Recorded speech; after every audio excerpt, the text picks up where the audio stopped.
Welcome to rainbow thoughts ట్రిబుల్9.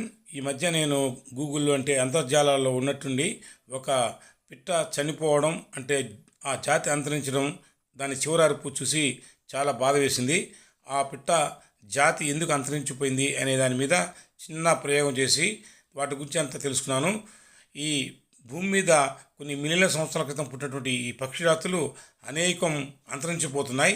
అలా అంతరించిపోయిన జాతుల్లో 1987 నుంచి 1990 మధ్యలో హవాయి ద్వీపంలో ఒక పక్షి అంతరించింది. అది అంతరించే ముందు చాలా బాధతో ఏడ్చింది. ఆ బాధతో ఏడ్చిన ఆ యొక్క పిట్ట యొక్క రాగాన్ని విని నేను ఖచ్చితంగా దీని మీద వీడియో చేయాలని ఈ వీడియో చేశాను. మీరు ఖచ్చితంగా ఈ వీడియోని చివరిదాకా చూడండి. మీకు ఆ పిట్ట యొక్క బాధని మీకు తెలుసుకుంటారు. అలాగే తోడు కోసం అది అరిచిన అరుపు కూడా హృదయాన్ని కలిచివేస్తుంది. ఒకసారి ఆ పిట్ట యొక్క చివరి అరుపుని మీరు వినండి. ఆ తర్వాత దాని గురించి నేను వివరిస్తాను.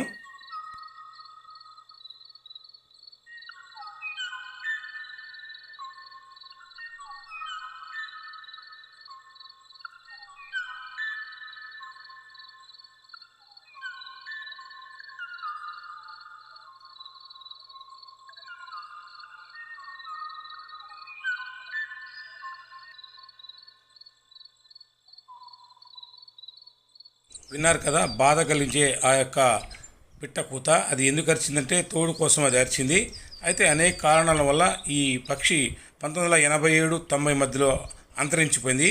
దీనికి గల కారణం ఈ పిట్టలను ఎక్కువగా వేటాడడం, ఎక్కువగా భక్షించడం, లేక వాటి ఆవాసాలను నరికివేయడం మొదలైన అనేక కారణాల వల్ల, ముఖ్యంగా అధునాతన టెక్నాలజీ అయినటువంటి సెల్ ఫోన్ టవర్సు, సిగ్నల్సు మొదలైనవన్నీ కూడా ఇవి అంతరించిపోవడానికి గల ప్రధాన కారణం. అలాగే అడవులను కూడా నరికివేయడం కూడా ఇది ఒక ప్రధాన కారణంగా మనం తెలుసుకోవచ్చు.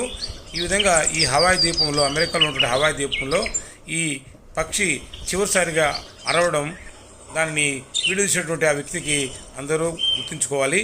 చాలా బాధాకరమైన విషయం. చివరిలో ఈ పక్షులు ఎలా ఉంటాయి, ఎందుకు అంతరిస్తున్నాయి మొదలైన విషయాలని 2 మాటలు చెప్తాను, వినండి. తర్వాత నా వీడియోని లైక్ చేయండి, సబ్స్క్రైబ్ చేసుకోండి. మంచి వీడియోలను మీకు అందిస్తాను. ఇప్పుడు మనం చూస్తున్నది కూడా ఈ హవాయి పక్షి అంతరించిపోయే ముందు అరిచిన అరుపుని కంప్యూటర్ గ్రాఫిక్లు చూపించడం జరిగింది. చూడండి ఒకసారి. ఈ పక్షి పేరు ఒకసారి మనం పరిశీలిస్తే దీని పేరు కామాయ్. దీని శాస్త్రీయనామం మొహో బెరాకట్స్. ఇది హవాయి ద్వీపంలో ఉంది. 1987 సంవత్సరంలో అంతరించింది. ఇకపోతే ఇలా అనేక పక్షులు అంతరిస్తూ ఉన్నాయి. అందువల్ల 2-3 మాటల్లో అసలు పక్షుల గురించి మీకు చెప్పాలనుకుంటున్నాను. పక్షి జాతిని ఆర్థాలజీ అని అంటారు. సో పక్షులు జురాసిస్ యుగం నుంచి ఉన్నాయి. అంటే 150 నుంచి 200 మిలియన్ సంవత్సరాల పూర్వం నుంచి కూడా పక్షి జాతి భూమి మీద నివసించింది. డైనోసార్సు మొదలైనవి అంతరించినప్పుడు ఆ సమకాలీన పరిస్థితుల్లో ఉన్నటువంటి పెద్ద పెద్ద పక్షులు కూడా ఎంతో అంతరించిపోయాయి. అయితే ఇప్పుడు మనం మాట్లాడుకున్నది కేవలం ఆధునిక యుగంలో ఉన్నటువంటి జాతులు ఏ విధంగా అంతరించాయి మొదలైన విషయాలు మాత్రమే మనం తెలుసుకుంటున్నాము. సో అండోత్పత్తి ద్వారా చేసేటటువంటి పిల్లలకి అనేటటువంటి వాటిని మనం పక్షులు అంటాము. సుమారు 10,000 జాతుల పైన ఈ మధ్యకాలంలో అంతరించిపోయినట్టుగా తెలుసుకుంటున్నాము. దీనికి ప్రధాన కారణాలు మనకు తెలుసు. అలాగే ప్రతి నెల అంటే ప్రతి సంవత్సరం మే నెల 2వ శనివారాన్ని అంతర్జాతీయ పక్షుల దినోత్సవంగా, ముఖ్యంగా వలస పక్షుల దినోత్సవంగా మనం నిర్వహించుకుంటాము. భారతదేశంలో కూడా ప్రతి 30 సంవత్సరాలకు ఒకసారి ఈ పక్షుల యొక్క గణన సేకరించడం జరుగుతుంది. ఈ విధంగా పరిశీలిస్తూ వస్తే ప్రతి సంవత్సరము కొన్ని వేల పక్షులు నశించిపోతున్నాయి. సో వీటికి గల కారణాలు మనకన్నీ కూడా నేను చూపిస్తున్న వీడియోలో మీకు తెలుస్తూ ఉంది. అయినప్పటికీ ఇప్పుడు మనం చూసాం కదా, 700 మిలియన్ సంవత్సరాల పూర్వం వచ్చినటువంటి ఈ పక్షులు ఇప్పటికీ 2.9 బిలియన్ పక్షులు కాలక్రమేణా అంతరించిపోయి చాలా తక్కువ పక్షులు మాత్రమే ప్రస్తుతం మనుగడలో ఉన్నాయి. అవి స్టాటిస్టికల్గా జాతీయ, అంతర్జాతీయ స్థాయిలో పక్షులు ఏ విధంగా అంతరించిపోతున్నాయి వాటి గురించిన కారణాలన్నీ కూడా సవివరంగా వివరించడం జరిగింది. మీరు చూస్తున్న డేటా కూడా అదే. ప్రతి 10 సంవత్సరాలకి ఏ విధంగా అంతరిస్తున్నటువంటి డేటా అది. ఇప్పుడు చూస్తున్న ఈ అందమైన పక్షి కూడా అమెరికాలో అంతరించిపోయినవే, ఇది కూడా అలాంటిదే.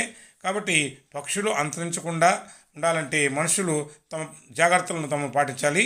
ఈ వీడియో చేయడానికి ప్రధాన ఉద్దేశము, ఈ కాయై పక్షి చనిపోయే ముందు తన జత కోసం అరిచిన అరుపు చాలా బాధగా ఉంటుంది.